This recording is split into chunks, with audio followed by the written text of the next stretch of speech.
Ayyee CPR irratti dhaabne CPR jechuun kaardiyoo pulmonary resuscitation jechuudha. Kaardiyoo pulmonary resuscitation jechuun sombaa fi onnee dhaabbate tana kakaasu jechuudha. The name is given to technique of combining rescue breath with external cardiac compression. Maqaan kun wanni kennameefi combining rescue breath hargansuu alaa kennaa fi external cardiac compression gara alaatii onnee tana qaqqabaa waan namticha kana kakaasanii fi CPR jaanii. It restore circulation. Wanni inni of duuba deebisu, wanni inni kakaasu marsaa dhiigaa kana to keep blood circulating. Dhiigni kun akka qaama keessa naanna'u godhuuf and carrying oxygen to the heart, lung, brain and the body. Akkasuma dhiigni yeroo qaama keessa naanna'u oksijiinii baadhatee onneerra akkasuma kara sombaa, kara sammuudhaa, kara qaamaa akka deemuuf. When CPR is applied to casualty, yerooniif CPR'n nama miidhame tokkoof dalagamtu multiple body systems such as brain and heart are affected by procedure. Orgaaniin qaamni namaa hedduun kanneen akka sammuudhaa, heartii, kanneen akka onneedhaa miidhamuu danda'u sababa oksijiinii dhabeef. The procedure as oxygen is being pumped into blood through circulatory system.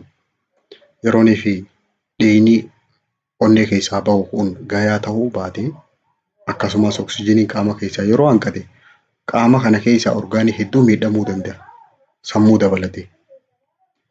This can be assessed by looking for sign of collapse.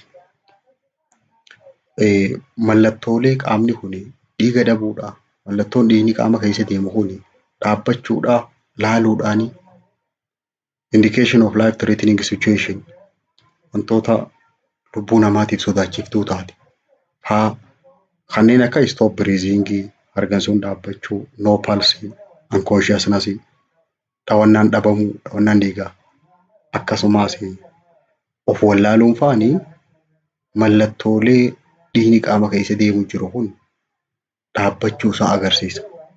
Kanaaf CPR yeroo kana barbaachisa. If there is lack of response from victim, yooniif namtichi kun yeroo responsii gaafattu deebisaa kennuu baate and vital sign are missing, yeroo vital sign ilaaltu pulsii isaa, dhawannaa onnee isaa yeroo ilaaltu yoo jiraachuu baate then it calls to proceed with CPR immediately. Daftee cardiopulmonary resuscitation kan akka daftee eegaltu si taasisa. Fakkeenyaaf, for example, if the casualty was found unconscious, yoo nama tokko ka of hin beekne, ka of wallaalee agarte, not breathing properly, kan harganne sirriitti yoo agarte, ifis hin beeku, nis hin harganu, then CPR should be performed. CPR dalagamaaf jechuu nama sana. Yoo CPR tan yeroon eegaluu baatte rakkoonni dhufti. Failure to initiate CPR promptly, urgently jechuudha. Saffisaan yoo CPR kan eegaluu baatte can lead to brain damage. Sammuun miidhamuu dandeessi and the subsequent days of injured person. Yeruma sanii namtichi miidhame sun du'uu danda'a. The more immediate response time to perform CPR, the better chance of survival jaan. Daftee yeroodhaan CPR kana godhuun carraa jiraachuusaa akka inni lubbuudhaan baraaramu godhuudha. Akkasumas less injury to the casualty. Namni suni akka hedduu miidhamne, miidhaa san irraa xiqqeessuu dafee akka bayyanatu godhuudha. Yeroodhaan saffisaan CPR godhuuf. Kanaafuu taayimingiin barbaachisaadha jechuu himu jira. Yeroon it is crucial when dealing with life threatening jechuudha. Nama balaa lubbuu isaa baasuu dandeessu yeroo tajaajiltu yeroo fayyadamuu qabdu. And as brain damage can occur within 4 minutes. Amma yoo oksijiin dhabe qaama namaa keessaa kadafee dura miidhamu sammuudha. Sammuun daqiiqaa 4 keessatti oksijiinii dhabnaan miidhamuu eegalti. When you perform CPR, apply the following step jedha. Yeroo CPR dalaytu tartiiba asii gadii kana hordofi jedha. Jalqaba maal goota? Ensure the person is lying on their back. Namtichi kun duudaan ciisuusaa. Fuula ol garagalee duudaan ciisuu qaba. If possible and ideally on flat hard surface ta'uu qaba. Waan diriirtuu jabduu irra ciisuu qaba. With their head at the same level of their head. Mataan isaa tartiiba onnee isaa jiraachuu qaba. Jechuun mataan gara tokko jallachuu hin qabu jechuudha. Diriiruu qaba. San booda maal goota? Kneel beside person. Isa cinatti jilbiifatta. Jilba keetiin. Midway between head and chest. Bakki ati itti jilbiifattu kuni mataa isaatii fi qoma isaa jidduutti. Cinaa isaatti jilbiifatta. For each movement between giving breath and compression, wanni mataadhaa fi qoma jidduutti wanni toora saniin jilbiifattuu fi qilleensa afaaniin kennaa fi deebitee CPR akka gootuuf. Is for movement between giving breath and compression. Hargansuu tanaaf akkasumas compressionii jidduu akka ati deddeemuu dandeessuuf. Find the correct hand position. Kana booda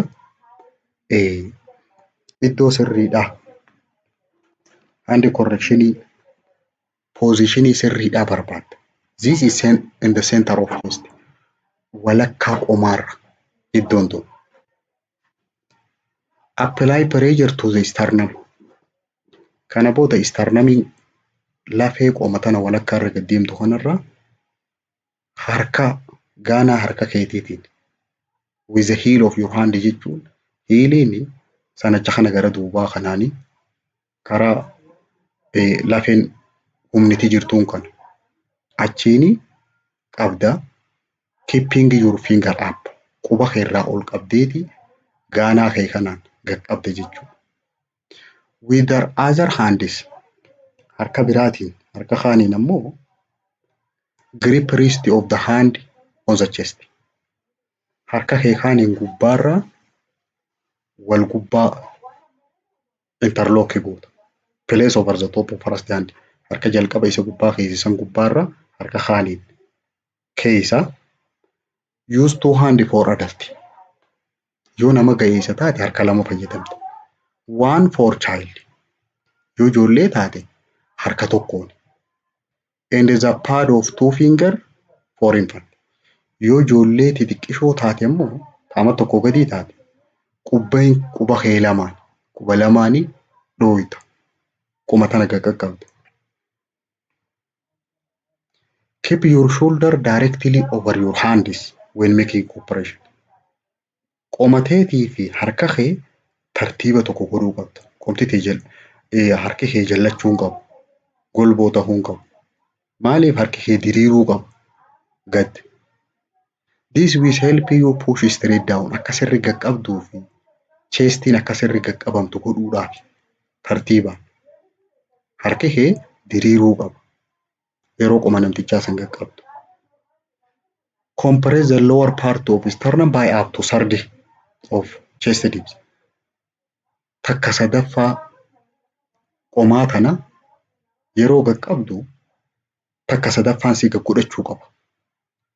Kun amma gaa saayizii namtichaa irratti hundaa'u guddina namtichaa sana. This will vary depending on size of person. Yeroo qoma tana qaqqabdu takka sadaffaan isii godhachuu qaba. After each compression, eega yeroo takka qaqqabdee booda immoo allow chest to return normal position. Akkasuma qabdee lammaffaa achirraan eegaltu irraa ol gadhiifta hanga isiin bakka duraaniitti ol deebitutti. Normal position itti akka deebitutti. But keep contact with it. Garuu hoggaa isiin oloo dhufti ammaas gad deebisuu qabda. Wal jala tahuu. Keep up and downward movement is smooth with steady rhythm. Olii fi gadii kana wal fakkaataa tahuu qaba. Wal jala deemuu qaba. Ritimii wal fakkaatuun tahuu qaba. Yeroo takka humnaan guutee yeroo takka suutaan guutu wal fakkaataa. compress faster than 1 per second. Sekandiitti yeroo takka godhuu qabda. After every 30 compression yeroo 30 dhugaa qoma tana qaqqabdee yeroo dhooyitee give to risk breeze yeroo 2 hargansuu afaaniin kennitaa. 30 dhooyitee san booda afaaniin yeroo 2 kennitaa. After every 30 compression you will need to deliver to risk breeze yeroo 30 dhugaa dhooyitee yeroo 2 afaaniin qilleensa kennuufii qabda jenna. To do this kana godhuudhaaf maal goota? Position head using head tilt chin lift method akka reefu mataa duuba qabdee areeda ol qabdu sanitti fayyadamteeti san booda afaan isaa haguugdee qilleensa kana kennitaaf. Remember to give smaller breeze to infant. Yoo ijoollee taate immoo smaller breeze waa xiqqoo kennitaaf akka haadaltii sanitti guddaan kennituufi. As they have smaller lung capacity qabani. Sombi isaanii dandeettiin isaanii waa xiqqoo. Whenever possible use resuscitation mask. Yoo dandeesse bakka san yoo jiraate maaskii fayyadamta. Ambuu baagii. If sign of life is return. Namtichi kun yoo bayyanachuu isaa beekte mallattoo bayyanachuudha. Return of consciousness of beekuu faa eegaluu normal breathing faa yoo eegale namticha kan akkam goota move place the person in the recovery position. Cinaacha irratti garagalchita. Recovery position jechuun cinaacha irratti deebisuudha. Maaliif cinaacha irratti deebiftaa? Dhangala'aan faan namni yeroo bayyanatu gororri faan keessaa yaa'uu danda'a. Kanaaf akka duubatti hin deebinee fi gamana deebifta. Akka irraa lafa yaa'u. It is more important that CPR is not interrupted too often to check sign for life. Asirratti wanni ati beekuu qabdu.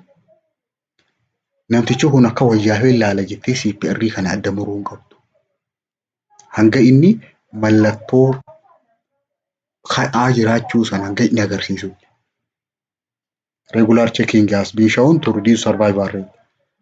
Carraa jiraachuu kana si harkaa balleessiti waan ta'eef. Any resuscitation is better than none. Amma wanni ati beekuu qabdu tokko tokkorra hin caalu. Hundinuu barbaachisa. CPR godhuunis barbaachisaadha. Recovery dhugaa inni ka'e recovery positionitti cinaacha irra deebisuunis barbaachisa. Qilleensa kennuufiinis. Do not stop until emergency help is arrive. CPR kana hanga namni si gargaaru dhufutti hin dhaabdu. Yeroo dhaaban qajeelfama qabdi. Chain of survival dha jira. Chain of survival jechuun hidhata jireenyaa akkaataa namni tokko itti bayyanatu itti jiraatu. It is a rapid administration of CPR in sudden cardiac arrest situation. Yeroo tasa onneen dhaabbatte dafanii CPR dhaan eegaluu. Kanaatu chain of survival jaanii. Wanni CPR dafanii eegalaniif namoonni isaa dhaabbatte maximize its life saving potential. Lubbuu isaatiitu baraarama waan ta'eef. Chain of survival kun waa afur qaba. Hidhata afur. Sansalanni kun waa afur qaba. Early access, early CPR. Early access jechuun dafanii ilaaluudha. Recognize sign of impending cardiac arrest. Mallattoo onneen dhaabbachaa jiraachuudha dafanii ilaaluu. And call for help. Nama si gargaaru yaammachuu. Early CPR. Dafanii eegaluudha. As soon as first aider is observed victim. Akkuma namticha the victim collapsed the ground. Nama lafa kufe akkuma arkeen namni tajaajila kana godhu dafee eegaluu qaba. Commence CPR immediately. Dafee eegaluu qaba. Hidhata keessaa linkii chain of survival jenne keessaa inni sadaffaa early defibrillation. Defibrillation jechuun meeshaa bakka namaa bu'ee CPR dalagu. Meeshaa maashina elektirikaan dalagaa bakka namaa bu'eeti onnee tana kakaasa. Request an AED jechuun automatic external defibrillator. Meeshaa gara alaatii qoma tanarra kaayanii chest compression godhu. From bystander akkasii fidan. Ajajachuu they are easy to use and applied moment the heart is in ventricular defibrillator. Meeshaan kun itti fayyadamuudhaaf salphaadha. Akkasumas onnuma tana gubbaarra kaayaniiti onnee tana sochoosee kaasa. For every minute defibrillation is delayed. Yooni daqiiqaa inni hun turetti isa kana itti godhuu dhiiftetti approximately 10% reduction in survival. Jiraachuun namtichaa parsantii 10 irrachaa deema. Daqiiqaa tokko yoo namni sii fidu sun daqiiqaa tokko gube parsantii 10 akka namtichi kun hin jiraanne godhe 2 gubu parsantii 20 3 gubu 30 osoo ofuuti. CPR should not be stopped until ambulance personnel is arrived. CPR kun kan harkaan gootu kuni hanga ambulaansiin si dhuftutti. Takka hanga meeshaan automated external defibrillator ka jenneen sun ka bakka namaa bu'ee CPR dalagu sun hanga si dhufutti dhaabbachuu qabu. Chain of survival keessaa inni afuraffaadha early advanced care procedure. Tajaajila waliigalaa yeroodhaan eegaludha. The sooner professional emergency medical personnel can attend casualty, dafee yoo ogeessi fayyaadhaa nama kana dhaqqabe the better chance of survival. Carraan jiraachuusaa hangasuma takka caala. Seek assistance from paramedic as soon as possible. Nama ogeessa ta'ee dafee bira dhaqqabuu qaba. Tajaajila jalqabaa kana qofa osoo hin ta'in wal'aansaaf. Chain of survival in afran kana. Early access, early CPR, early defibrillation, early advanced care. Dafanii adda baasuu, dafanii CPR eegaluu, dafanii meeshaa kanaan dhaqqabuu, san booda dafanii qorachuu. Advanced care godhuu. CPR steppiin akkam? Steppiin isaa adaltii irrattii fi ijoollee young childrenii ijoollee amata takka hanga 8 jidduu jirtuu fi ijoollee hanga amata takkaa jidduu jirtu irratti garagara.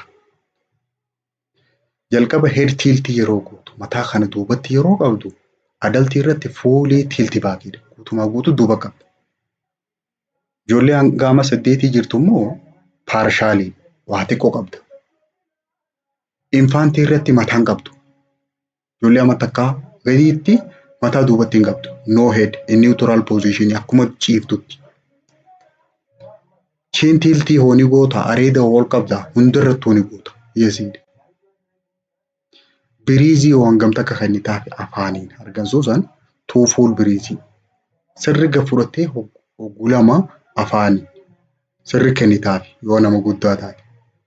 Ijoollee ama 8 gadi immoo two small biriizii waa xiqqoo kan inni taate. Infantii yoo taate two puffy. Afuratti puffiidhaa san hambuubaagiidhaa yeroo lama kan inni taate hambuubaagii ijoollee. Chest compression yoo hangam harka kamiin gootu. Adaltii irratti harka lamaan. Yoo ijoollee ama 8 gadi taate harka waan tootuu handi. Harka tokko godhuu dandeessa. Lamaan illee xiqqoo godhuu dandeessa. Garuu ijoollee ama takka gadi tuufiin gariidhaan quba lamaan gootu. Compression deep siinu hangi qabdu seentimeetira meeqa. 1/3 of chest deep takka sadaffaa qoma nama sanii tahuu qaba hundinuu. Qomti namaa garagara. Yoo adaltii taate takka sadaffaan seentimeetira 5. Ijoollee ama 8 gadi illeen takka sadaffaan qoma isii seentimeetiruma 5. Ijoollee ama takkaa gadi immoo takka sadaffaan isii seentimeetira 4. Gas qaqqabdu quba lamaan. Compression reetiin hangi ati qaqqabdu daqiiqatti yeroo meeqa? 100. Adaltiidhaafis ijoollee yaangi childreniidhaaf infaantiif hundaafuu daqiiqatti 100 yeroon qaqqabdu. Compression to breathe ratio hanga qaqqabduu fi hanga qilleensa kennituuf yoo waliin lakkoofne 30 dhooyteeti yeroo 2 kennitaaf jenne. 30 chest compression to breathe. Ideal CPR cycle ratein marsaan ati deemtu marsaa meeqa? Marsaa 5 deemta. 30 dhooytee yeroo 2 qilleensa kennaa fi 30 dhooytee yeroo 2 qilleensa kennaa fi akkanatti deemta. 5 cycle deemtee daqiiqaa 2 every 2 minutes. CPR tana yoo gabaabsinu CPR jechuun procedure that external heart massage between rib bone and the backbone of sternum. CPR jechuun procedure onnee tana gara alaatiin qaqqabanii sukkuuman eessaa fi eessa jidduu between rib bone and the backbone of sternum. Lafee cinaachaa tanarra lafee jidduu gaddeemtu tana takkuma walakkaa gaddeemtu tana walakkaa isii haga qaqqabani. CPR'n tuni gabaa jedha. C jechuun kaardiyoo. Kaardiyoo jechuun onnee jechuudha. P pulmonary. Pulmonary jechuun laangii jechuu sombaa. R'n ammoo resuscitation kakaasuu jechuudha. Hiikkaan isaa walitti restore health and restore of lung. Sombaa fi onnee san kakaasuudha. Precision of CPR wanti ati godhuu qabdu CPR'dha. Elbow lock walitti harka kee walitti caasuu qabda sirriitti wal keessa naquu qabda. Don't press greater than 2 inch. Inchii 2 gad qaqqabuun qabdu. Don't jerk movement. Lulluluun qabdu jerk movement wal fakkaataa ta'uu qaba qaqqabdee ol deebisuus. Check flat smooth surface. Bakka irra ciibsitu waan akka firaashaa ta'uu qabdu waan jajjabduu ta'uu qabu. Indication of CPR maali? Namoota akkamiiti CPR'n godhamu? Cardiopulmonary arrestedha. CPA yoo jiraate nama onneedhaa fi sombisaa dhaabbatee godhamu. Complicationin isaa namoonni rakkoon isa kana booda dhuftu nama CPR yeroo dalagamteef rakkoon irra dhufuu dandeessu maali? Sababa kanarraa internal organ damage meeshaan qaamaa ka jalaan jiru bakka qaqqabdu san jalaan ka jiru miidhamuu danda'a. Rib fracture cinaachi cabuu danda'a. Spinal cord injury spinal cordin miidhamuu dandeessi. Contraindication of CPR namoonni CPR'n gonkumaa hin dalagamneef nama 2. Tokko dees person ka du'i. Ka lammaffaadhaa live person nama lubbuun jiru ka dhaga'u ka of beeku. Namoota kana lamaaniif hin godhamtu. Where we stop CPR yeroo eessatti dhaabnaa? Bakki CPR itti dhaabnu stop by stopidha. Stopping gabaa jedha. C safe area or place. Turn another device or support. Operation site exist. Physician responsibility. Tokkoffaa yoo dadhabde yooniif nama si gargaaru argatte. Turn another device or support jechuun nama si deeggaru yoo argatte takkaa meeshatti yoo jijjiirte. Operation site exist. Yoonii fi iddoo ka'umsaa san yoo bayyanate physician responsibility du'ee dhiisii usin jaan dhiifta. approach safety, check response, shout for help. Amma CPR godhuudhaaf jalqaba safety ilaalla jenna. Daanjarii akka lubbuu teetii fi namticha saniif illee balaadhaa eega ofirra ilaalte response ilaalta. Deebii isaanii kennaa namtichi sun of beeka. San booda send for help. Na dhaqqabaa jetta. Open airway. Karaa qilleensaa bantaa. Check breathing. Hargansuu namtichaa ilaalteeti. San booda call code. Yoonii fi tajaajilli kan jiraatu taate tajaajila atattamaa kan ogeessan si qajeelchan yoo biyya ati jirtu jiraate isa kanaaf bilbiltee sartii chest compression to risk breathing CPR goota.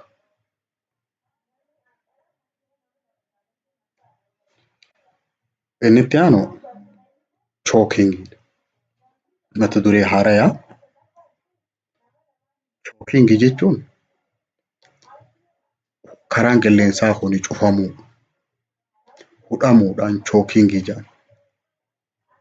Difficulty of breathing or stopping of breathing totally or partially obstructed airway. Harganuu dadhabuu takka immoo guutumaa guututti yookaan walakkaa tokko karaan qilleensaa kun cufamee namtichi yoo hudhame choking jedhanii. Caused by swollen tissue or foreign body. Takka karaa kana keessa waa'ee ta'anii yookaan immoo waatu alaa seeni. For example, food or other material entering windpipe instead of gullet. Nyaanni kasilaa gad deemuu qabu yoo karaa qilleensaa kana cufe. Namni tokko yoonii fi karaan qilleensaa kun cufame mallattoon irra mul'attu. Common sign in the symptoms isaa inability to cough, qufa'uu dadhabuu, inability to breathe, harganuu dadhabuu, inability to speak or cry out, dubbachuu dadhabuu, iyyuu dadhabuu. Kabira clenching or gripping of throat, lubbuu saniif qabu. Harka kana lubbuun maratee morma kanatti kana harka mara of qabu. Inni biraa cyanosis-dha. Halluun qaamaa jijjiiramuudha. Blue skin, tongue, mouth lining. Arrabni akkasumas gogaan isaatii fi afaan isaa kuni bifa samiidha. Halluu cuquliisa ta'u. Anxiety or restlessness. Lafa tanarra fiigu ta'uu dadhabee. Noisy breathing xiixfaa jechuu. Wheezing qaba. Red congested face. Fuulli kun diimachuu. Ammumaan tana akka namni yeroo hudhame fuulli isaa kun ni diimata. With bulged neck vein. Hiddi mormarra ol deemu kuni ala babahee akkatti gubbaarra baba. And collapse or unconscious. San booda lafa dha'u of wallaalu. Nama choking qabu can patient breathe, speak or cough waa lama gaafata. Namtichi kun harganuu danda'a, dubbachuu danda'a, qufa'uu danda'a. If yes, yoo harganuu danda'e, dubbachuu danda'e, qufa'uu danda'e, give the patient reassurance and encourage coughing until clear. Humaan taatu qufa'i jettaanuusi. Do nothing else. Humaan gootuuf namtichi harganuu dandeenyaan qufa'uu dandeenyaan numa qufa'i jettaan. If the patient continue start wheezing. Namtichi kun qufa'uu kana cinatti yoonii fi xiixii jechuu katti fufu taate yoo katti fufu taate karaa itti aanu kanatti dabarsita. Yeroo hargansuu saasan laalta. If no and conscious. Qufa'uu danda'u, dubbachuu danda'u malee if beeka yoo ta'e, ofii wallaalle yoo taate call for help and ambulance. Nama si gargaaru yaammatteeti have person stand ifable. Yoo danda'e ni dhaabde namticha kan ol kaaftee lean on back of chair. Fuula achi fuula duraan gaggodhadhu jettaani. Fuula gaqqabde. Ol dhaabdeeti mataa isaa kana gara fuula duraatti gaqqabdee give 5 sharp upward back blow between shoulder blade. Ceekuu isaa tana jidduu yeroo 5 gadi akkana ol dhooyta. Duyda isaa kana gara duubaatiin using heel of hand qubaan osoo hin tahin sanacha kee kana gara gadiitiin. After each blow yeroo dhooytu hunda yoonii fi wanni hudhe sun keessaa baate ni laata. If the object has been expelled yoo keessaa baate akka keessaa baate laata. If not successful yoo kani duuba dhahuu saniin irraa bahuu diddee give up to 5 chest thrust. Chest thrust garaa kana jala harka kaayatteeti gadi ol harkifta. Akkanatti. Chest thrust jechuun garaa kana jala harka kaayiseeti san booda gadirra akka nama fitti ol fuudhuu goota. Duyda san duuba dhahuuni akkana dhooyta.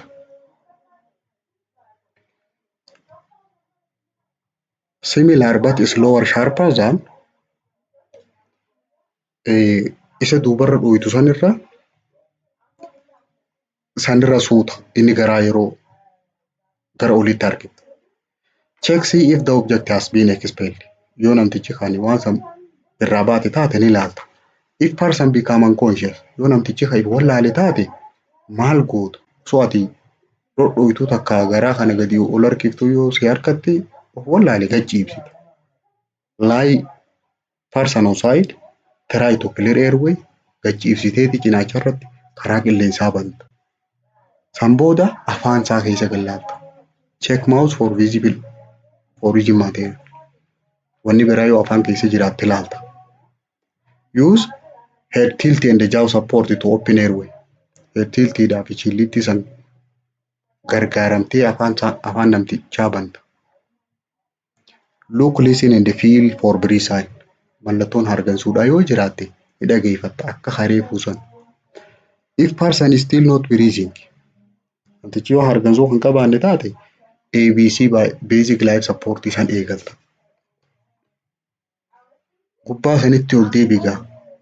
Patientiin sun harganuu danda'a, dubbachuu danda'a yeroo jennu san yoo harganuu kan dandeenye ta'ee ka of wallaale taate unconscious yoo ta'e call for help in the ambulance. Nama si gargaaru ambulaansii yaammattaa san booda lie on person on side cinaa irratti ciibsita namticha san. Cinaa irratti eega ciibsitee try to clear airway karaa qilleensaa san banuu yaalta. Check mouth for visible foreign object. Wanni alaa seeni afaan keessa yoo ta mul'attu jiraatte ni ilaalta. Airway hibanta. Karaa qilleensaa akkamitti bananii head tilt chin lift. Mataa duuba qabdee areeda isaa kanas ol kaaftee head tilt chin lift fayyadamtee banta. San booda look, listen and feel. Mallattoo breathing sound saayiniidha. Mallattoo hargansuudhaa san. If person is still not breathing, yoo harganuu baate ABC basic life support adeemsa san eegalta. For infant or child yoo ijoollee taate. Follow procedure for adult. Akkuma kanama gahee isaa godhan san godhanii garuu differensiin isaa maali? Adda addummaan isaa position child face down over your lap. Harka keetirra takka ammoo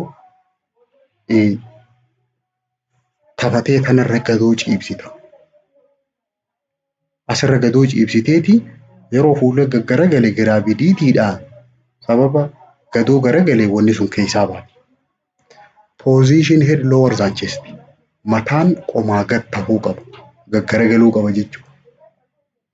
At the 45 degree angle. Degree 45 ta'uu qaba. Give 5 back blow between shoulder blade. Jidduu lafee ceekuudhaa tana jidduu sii gara duubaatiin yeroo 5 dhooyta.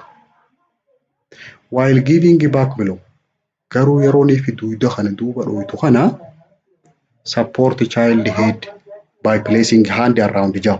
Harka jala keeyseeti harka keetiin gargaarta akka lafattiin kun. If unsuccessful, yoo duuba kana dhoyitee keessaa bahuu didde chest thrust kutta. Chest thrust jechuun gadii tana akkana ol qabuu jechuudha. Duuba kana qoma tana qabdee akkana oloo harkisudha.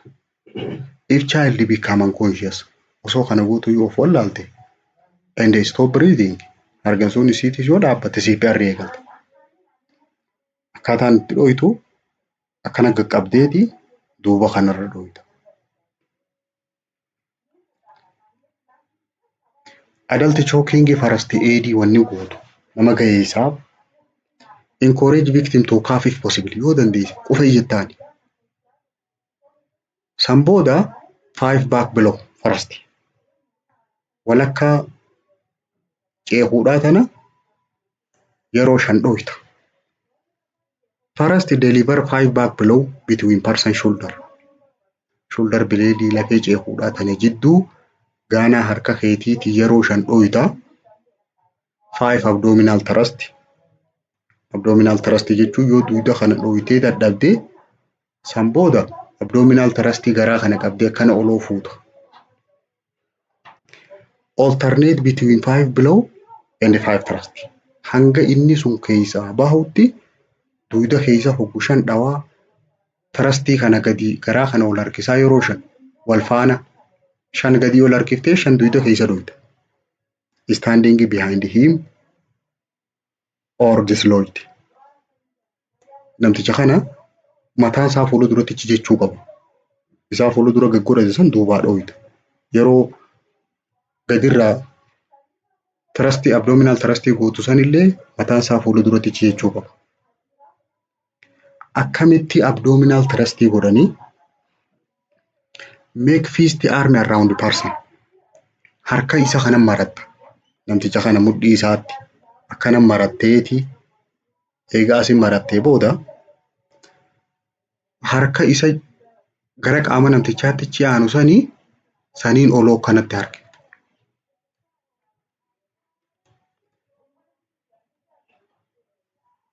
At the midline just below the rib with one hand. Cinaachaa gad tahuu qaba. Bakki ati isa qabdu sun. Make quick hard movement inward and upward. Garaa kana keessattii fi ol. Keessatti as qabaa ol harkisaa guuta. To in attempt to assist person in coughing up object. Yeroo keessa qabdee kana tolbutte ni qufa. Akka qufa'eetiif irraa darba. This maneuver should be repeated until person is able to breathe. Hanga namtichi harganuu danda'utti takka hanga namtichi of wallaalutti itti fufta. If person lose conscious, yoo namtichi of wallaale CPR kutta. Yoo dubartii ulfaa taate hoo choking of pregnant mother chest thrust akkaataan itti godhan. Dubartii ulfaa gagaraan sii guddaadha duuba dhaabbatta. Stand behind client isii duuba dhaabbatteeti bring arm under client arm pit. Bobaa tana jala baafattee around chest qoma kana walakkaasii. Make first and place thumb beside against midline. Quba jalqabaa kana harka gara keessaa aanu san quba kana keessatti achi garagalchita. Qubni guddaan kuni gara keessaa garagaluu qaba. San booda grasp fist. Harka jabeessitee qabde sanii ka lammaffaatiin sirrii qabda. San booda gadirraa kana oloo harkifta. Quick backward thrust. Keessatti kana oloo yeroo harkiftu ni qufaatee darbiti. Fakkeenyi isa suuraarra mul'atu kana.